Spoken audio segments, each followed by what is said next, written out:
Fala aí, pessoal! Sejam bem-vindos ao episódio 11 do VEP.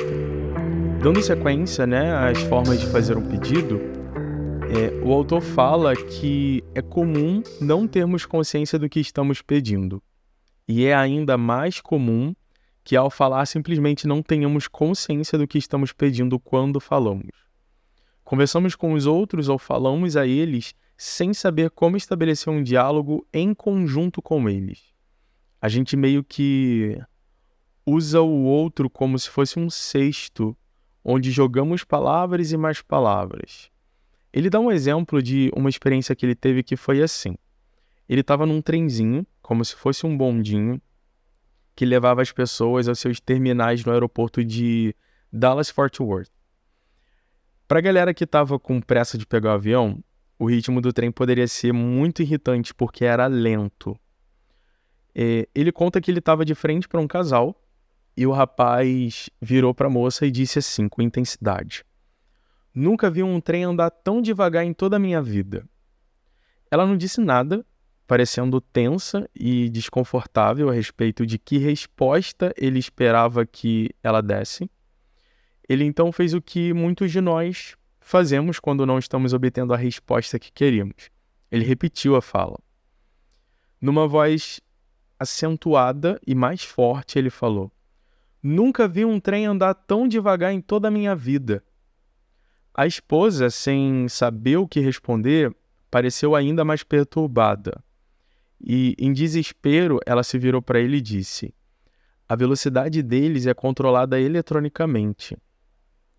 O autor conta que ele não esperava que essa informação satisfizesse o homem, e de fato não o satisfez porque ele repetiu pela terceira vez e ainda mais alta a frase: "Nunca vi um trem andar tão devagar em toda a minha vida."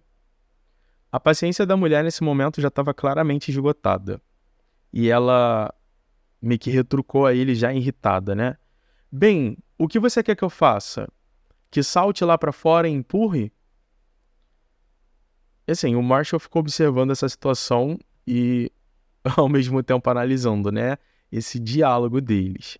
E nesse exemplo, eu pude pensar do quanto de fato fazemos isso no nosso cotidiano. Nas duas posições. Na primeira, de nem sequer saber o que necessitamos e ficamos ali jogando no outro esse desconforto ou uma insatisfação e às vezes um breve desespero em formas de palavras que acabam não expressando muita coisa significante. Ou na segunda posição, que é a de não entender, de muitas vezes não saber nem como reagir ou que resposta dar. A informação não fica clara para quem ouve. Se a gente não sabe o que quer, é muito difícil expressar isso. É como um paciente me perguntou essa semana: como eu vou procurar algo que eu não sei como é? É claro que o contexto dessa pergunta era outro. O que devia ser procurado não tem uma forma específica, até porque está mais no lugar de descoberta do que de caça ao tesouro. Mas o princípio da questão é o mesmo. Não há como procurar o que não se sabe o que é. Da mesma forma que não há como expressar um afeto ou necessidade que você não conhece. E conhecer não apenas pela noção de familiaridade, mas também de dar-se conta da existência desse afeto ou necessidade. Um outro ponto que ele comenta sobre fazer pedidos é que quando a gente faz uma solicitação que não está acompanhada dos sentimentos e necessidades, isso pode soar como exigência. Tipo assim, que tipo de resposta o cara do trenzinho estava esperando? Será que ele não queria ouvir que seu desconforto estava sendo compreendido? Se a esposa soubesse, dessa noção, ela poderia ter respondido: "Parece que você está com medo de que percamos nosso avião." E contrariado porque preferiria um trem mais rápido ligando esses terminais. Nesse diálogo, a gente percebe que a mulher escutou a frustração do marido, mas não conseguiu entender o que ele estava pedindo. É uma problemática igual quando as pessoas fazem os seus pedidos sem primeiro comunicar os sentimentos e necessidades por trás deles. Isso aparece muito quando o pedido assume forma de pergunta. Por exemplo, por que você não vai cortar o cabelo? Perguntas assim podem facilmente ser interpretadas pelos jovens como uma exigência ou ataque, a menos que os pais se lembrem de primeiro revelar os seus próprios sentimentos e necessidades. Um exemplo de fala é: estamos preocupados porque seu cabelo está ficando tão comprido que pode impedir você de ver as coisas, especialmente quando está em sua bicicleta. Que tal cortar um pouco? Aqui a gente consegue perceber toda a linha de pensamento, toda a estruturação anterior a essa pergunta por trás desse pedido dos pais. Não é que em todas as situações a gente deva dar a razão do pedido, mas faz sentido e fica mais claro para quem ouve o porquê dele estar fazendo aquilo, o porquê de atender aquele pedido. Tipo, eu particularmente tenho problemas com pedidos sem razão. Inclusive, se eu fosse militar, eu seria preso por insubordinação o tempo todo. É muito mais fácil eu atender a um pedido inusitado quando eu sei a razão dele, ou entendo a estrutura que o sustenta, do que simplesmente alguém chegar e me pedir uma coisa sem mais nem menos. Eu tenho um bom exemplo para isso, lembrei agora. Eu estava outro dia na Praça São Salvador, em Laranjeiras, aqui no Rio, e veio uma moça com uma caixa de biscoito da Bauducco na mão. Eu pensei que ela ia me vender alguma coisa. Aí tá, ela me abordou, ela se apresentou e começou a contar uma história de que ela estava se hospedando num tipo de albergue e que a diária era R$ 45 e que ela precisava de mais 12 para completar com o que ela já tinha. E que também precisava de ajuda para comprar uma caixa de doces para trabalhar vendendo eles, né? Eu geralmente não dou dinheiro assim, mas o fato dela ter contado toda essa história antes do pedido fez toda a diferença na mobilização de me sensibilizar a contribuir com a necessidade dela. Quanto mais claro a gente for a respeito do que queremos obter, mais provável será que a gente consiga. Só que é bem comum que as pessoas conversem sem estar conscientes do que estão pedindo. Não estou pedindo nada, alguém pode dizer. Apenas tive vontade de dizer isso. O outro acredita que sempre que dizemos algo a outra pessoa, estamos pedindo alguma coisa em troca. Pode ser simplesmente uma conexão de empatia, ou um reconhecimento verbal ou não verbal, como no caso do cara do trem, de que as nossas palavras foram compreendidas, por exemplo. Ou podemos estar pedindo honestidade. Desejamos saber qual é a reação honesta do ouvinte a nossas palavras.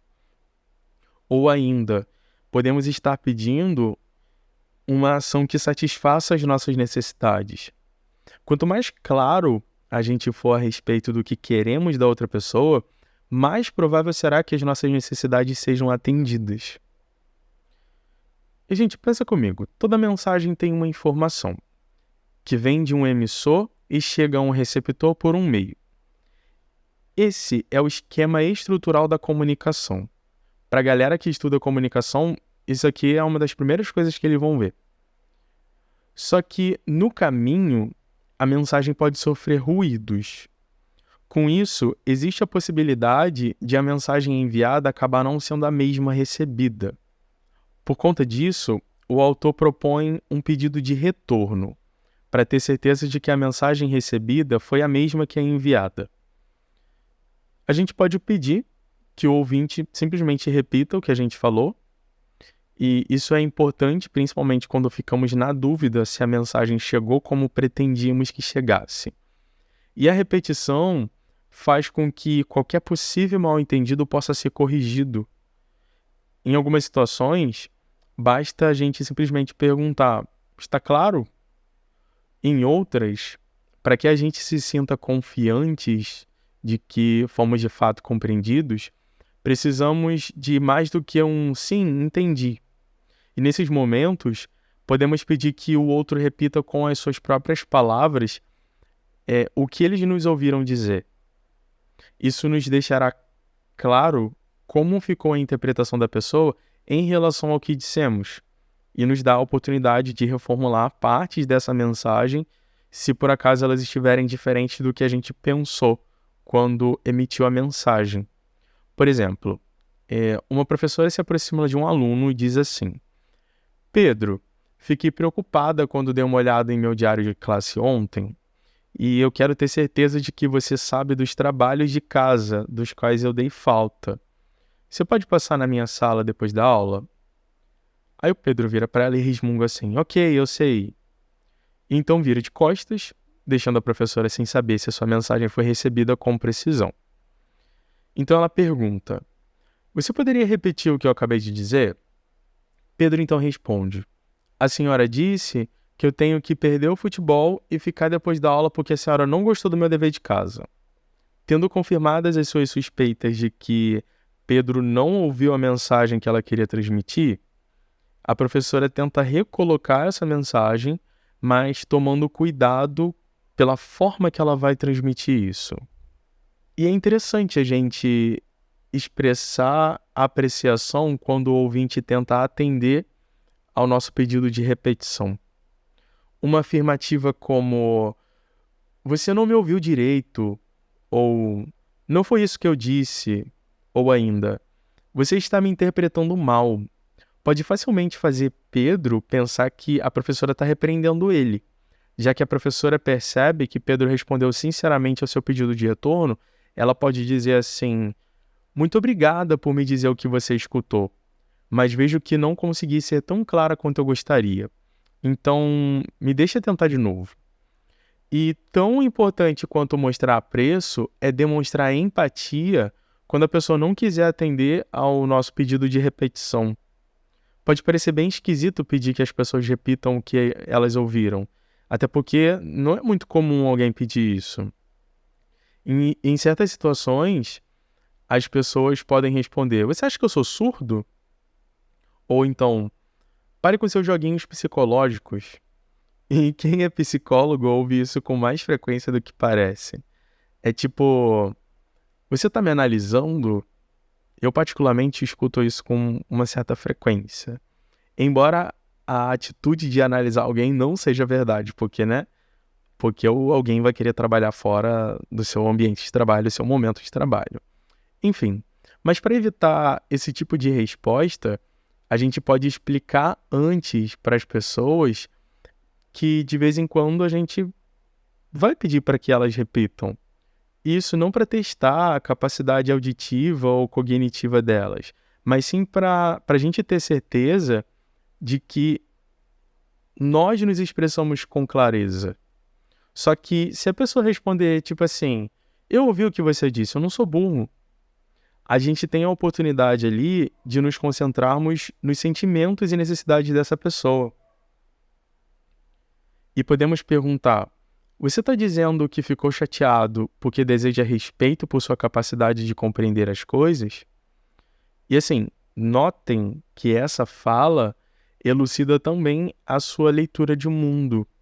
Então, num paralelo aqui, quanto mais conhecimento e repertório você tem, mais fácil fica para que você faça uma leitura de um mundo mais clara.